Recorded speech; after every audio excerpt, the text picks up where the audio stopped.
A obsessão é sedutora. Ela promete grandeza, promete diferenciação, promete que você será especial. Mas o que ela não promete é paz. A obsessão nasce pequena, um desejo de melhorar, um desconforto com a mediocridade, um incômodo interno. Mas existe um ponto invisível onde melhorar deixa de ser evolução e passa a ser fuga. A maioria das pessoas não se torna obcecada por acaso. Existe quase sempre uma origem emocional. Um momento de rejeição, um momento de humilhação, um momento de invisibilidade. Talvez alguém tenha dito: você não é bom o suficiente. Talvez você tenha sido comparado. Talvez tenha sido ignorado. Talvez tenha aprendido cedo que amor vinha condicionado a desempenho.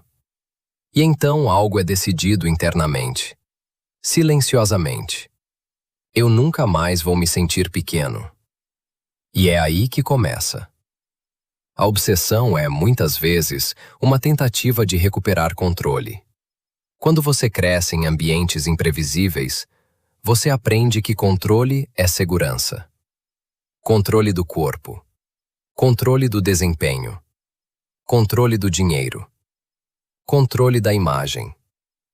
Mas o problema é que controle absoluto não existe. E quanto mais você tenta controlar tudo, mais ansiedade você cria. A obsessão gera uma sensação artificial de poder. Mas internamente, ela pode estar mascarando vulnerabilidade. Existe um mecanismo psicológico chamado compensação. Quando você se sente insuficiente em uma área, você pode exagerar desempenho em outra. O garoto inseguro vira atleta extremo. O adolescente invisível vira empresário bilionário. A criança que não foi validada vira perfeccionista implacável. Mas o mundo vê disciplina, não vê dor. O mundo vê foco, não vê medo. Porque obsessão é socialmente recompensada. Ninguém aplaude equilíbrio. Aplaudem extremos. Aplaudem quem trabalha mais, quem dorme menos, quem sacrifica tudo. Mas ninguém pergunta: a que custo? Existe um ponto onde a obsessão começa a consumir identidade. Você deixa de ser alguém que faz algo. Você passa a ser aquilo que faz. Eu sou o atleta. Eu sou o empresário. Eu sou o melhor. E quando identidade depende de performance, qualquer falha vira ameaça. Não é apenas perder um jogo, é perder valor.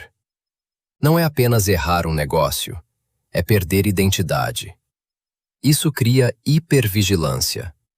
Você vive em estado de alerta constante, sempre preparado, sempre calculando, sempre tentando evitar queda.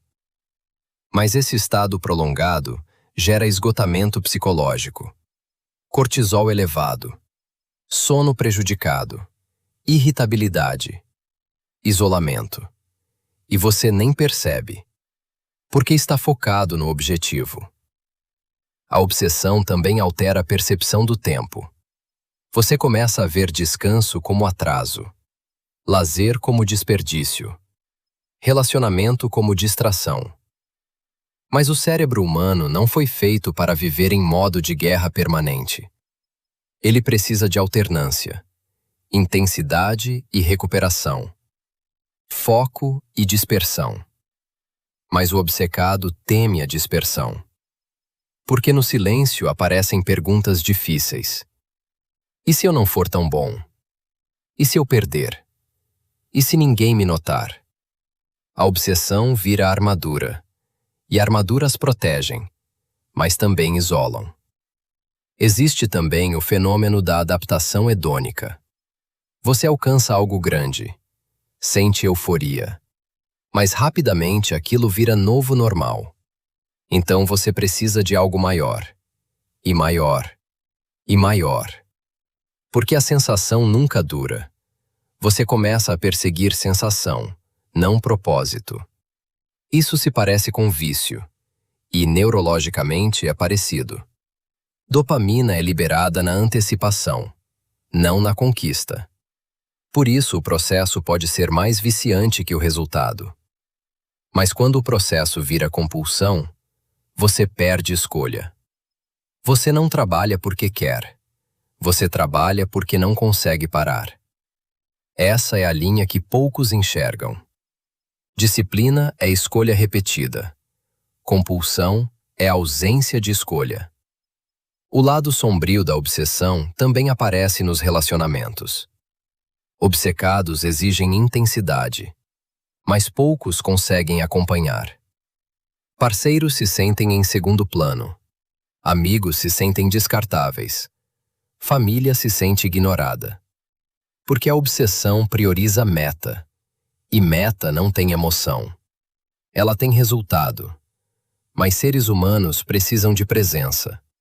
E presença exige desacelerar. Muitos obcecados não sabem desacelerar. Porque desacelerar os coloca frente a frente com si mesmos. Existe também o impacto físico. Treinar além do limite. Trabalhar além da exaustão. Negligenciar sinais do corpo. Orgulhar-se do cansaço. Como se exaustão fosse troféu. Mas o corpo cobra. Lesões, colapsos, problemas cardiovasculares, burnout. E burnout não é cansaço. É colapso do sistema. É quando o cérebro entra em modo de autoproteção e simplesmente para. Mas talvez o ponto mais profundo seja este. A obsessão pode te levar ao topo, mas não garante que você gostará da vista. Muitos chegam lá e descobrem que não há mais o que provar.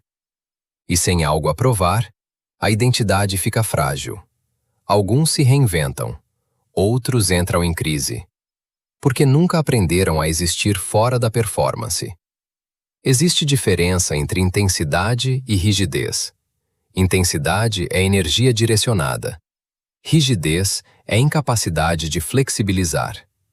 Intensidade é poderosa. Rigidez é frágil. A verdadeira força psicológica não está em nunca parar. Está em saber quando parar. Não está em ignorar emoção. Está em entendê-la. Não está em esmagar vulnerabilidade.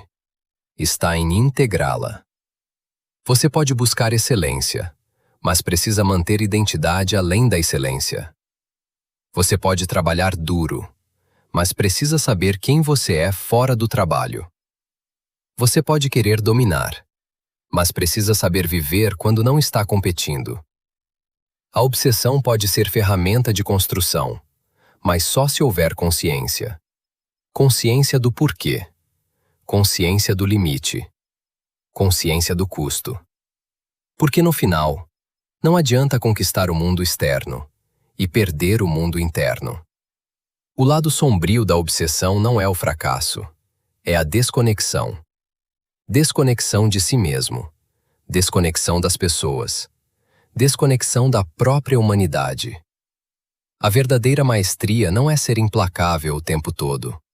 É saber alternar, saber usar a obsessão quando necessário e guardá-la quando não for. Talvez o nível mais alto de excelência seja este: ter intensidade, sem perder lucidez. Ter ambição, sem perder identidade. Ter disciplina, sem perder humanidade. A obsessão pode te levar longe, mas só a consciência pode te manter inteiro. E essa é a parte que quase ninguém ensina.